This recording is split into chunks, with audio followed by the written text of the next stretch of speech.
those guys' faces when we walked in. I swear I felt like a steak dinner in a sea of piranha. Oh, Laura, it was not that bad. Hey, at least these guys are cute, which is more than I can say for the last party that Rachel took us to. What, 20 hot girls and 2 fat, ugly, hairy, gross guys? What's wrong with that? That's what you get when you work in the porn industry. I do not work in the porn industry. I just do their hair, okay? Whatever. What's that guy Sal doing here anyway? Is he supposed to be some sort of gangster or something? Wanna-be gangster. I want to be gangster. Catherine, your man carries a gun. For show, Laura. He just flashes it around. He'd never use it. Oh, really? And how would you know? Catherine needs to go out with him.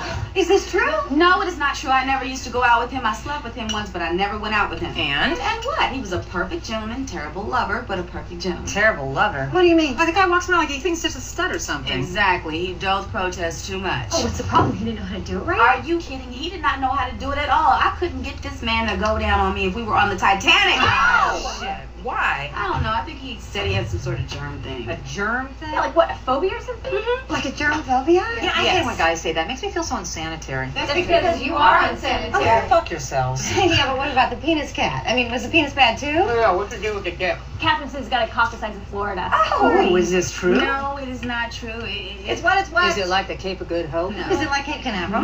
No. Is it like the cape that Superman used to wear? Have you ever seen a Sunday paper rolled up? Yes. Double that. Oh! How bad could that be? I mean, unless the guy came in like 5 seconds. Oh my god, quick draw McGraws are the worst! No, actually, he was the exact opposite. He took forever. I just got so frustrated from riding that monster so long without any foreplay that I went home. You went home? I went home. What, in an ambulance? No, in my car, but I did have such incredible blue balls from the whole experience that I had to call up one of my Zergs to come finish the job. Zerg? What's a Zerg? Reserves, Amy, as in the Army reserves. You always have to have a couple of Zergs in your stable to call anytime, day or night, to rectify such a situation. You know, the kind of guys that fix your car, help you move, come over your house in the middle of the night when you hear scary noises. Don't you have any reserves? No. You mean to tell me there is nobody you can call when you need to get over a bad breakup? I can call my mom. No, it's really not the same thing now, is it? Oh, honey, you are missing out. You gotta try it sometime. You use them like painkillers. They tell you all the things that you want to hear, like how great you are, how beautiful you are. Fucking idiot your boyfriend is for breaking up with you. And you get to be totally selfish and bad. Because reserves, that's what they're there for. Hey, they know they're never gonna be Mr. Right. They're just happy with being Mr. Right now. Sure as hell beats crying in your pillow at night. Like my mother always says, honey, the best way to get over someone is to get underneath someone else. Amen, sister. I mean, I just can't come from a cock the size of Florida. I need a tongue the size of Florida, too. You need Gene Simmons in there. Exactly.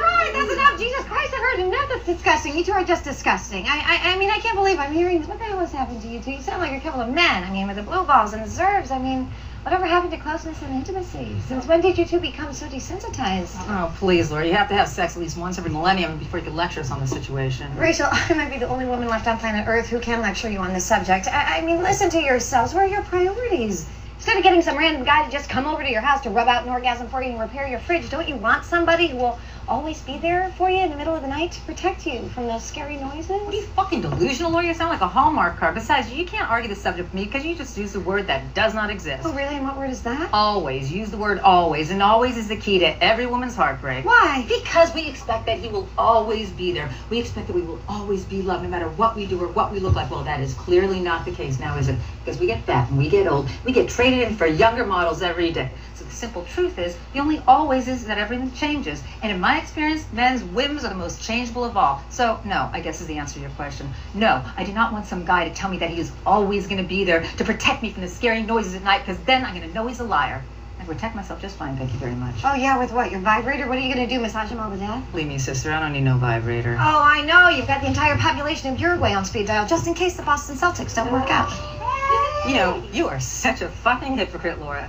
You're one of those girls who sucks a million cocks but only slept with 3 guys, so you think you're some sort of saint. Well, let me tell you something, sister. You're not. Blowjobs are exactly the same thing as having sex. In fact, to some men, probably worse. Oh, that is so not true. Blowjobs are totally different than having sex. I mean, it's not even the same thing. Oh, it's not, is it? It's not the same thing to take some strange man's dick out of his pants when you don't know where it's been, if he's even showered that day or not, put it in your mouth, start sucking on it, and then swallow his cum when you've only known the guy for like a few hours. You know, you're right. It's not the same thing. Oh, come on, Rachel. A couple of hours. Oh, what is it then, precious? A few days at the very most? I mean, when you add it all up, What is the total amount of time you need to spend with a guy before you're down on your knees getting a throat culture from Mr. Stinky? What, 6 hours on the first date? 4 on the next? Oh, at the time two of you had some coffee? Why the hell are you picking on me, Rachel? I thought we were friends. We are friends, but I also know you're full of shit, and I wouldn't be any sort of real friend to you if I didn't call you on that fake-ass nice girl bullshit you always try to sell to every guy you go out with. Wait, what the hell is that supposed to mean? You know exactly what it means. It means when you first start seeing a guy, do you tell him about the 8,000 blowjobs you've given, or do you try to sell him on the fact that you've only slept with 3 guys?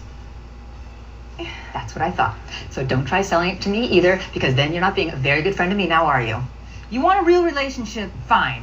Be honest. If the man that you're going out with can't handle the truth about who you are, he could just go fuck himself. You can't handle the truth. Remember that? The guy from the Lakers game? Rachel, since when the hell are you anyone to tell anybody anything about relationships? Since I'm the one woman in this room who sees things the way they are instead of seeing them the way we want them to be. Laura, you still have stuffed animals on your bed, bunny rabbit fridge magnets, and ceramic my secret garden crap all around your house. Tell me you have a firm grip on reality. Relationships end, ladies, and they all end badly. Otherwise, they wouldn't end. And the only always is that they always end badly. So you better change your perspective. I'm sorry, I don't choose to see it that way. Exactly. That's exactly my point. But the reality is, they do. Think about it. The best case scenario in a relationship is that one of you dies. And that's the best it ever gets. Is that a fucking design flaw or what? I mean, you meet the love of your life. You're together 50, 60 years, and then one of you dies, leaving the other one heartbroken, devastated, and alone. Alone, you live out the last few geriatric years of your miserable life, trying not to die from the pain, and your only solace is bingo and applesauce. You go, girl. And down from that, we have getting dumped, which I used to think was worse than dumping someone else because you just feel so out of control, ugly, worthless, unworthy, self-conscious, and just fucking lame. I mean, Jesus. I used to think getting dumped was worse than dumping someone else until finally I dumped someone myself. And let me tell you something, ladies, it is way, way, way, way, way, way worse than getting dumped yourself, because now you have to deal with the fact that it is your idea and it was your action. And so you're constantly second guessing yourself. Did I do the right thing? See, the best person I'm ever going to find. Am I going to be alone for the rest of my life because I just threw away the best fucking thing that's ever going to happen to me? Oh, and that comes before you have to try to turn that person into someone you could hate so you could try to find a way to live with that decision. Oh, no. I think it's pretty clear. I would rather get dumped than dump someone else. But then, I really don't ever have to worry about that again. Ladies?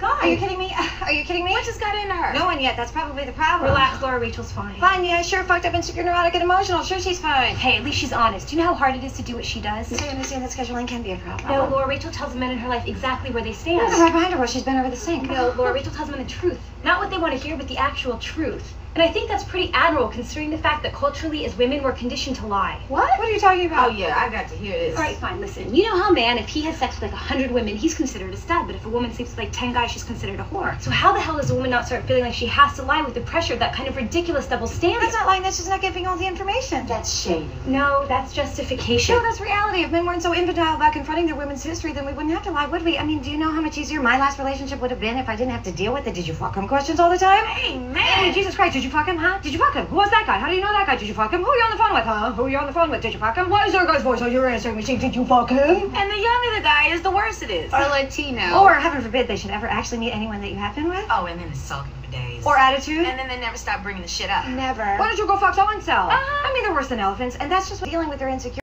about other men. I mean, don't even get me started on the bedroom.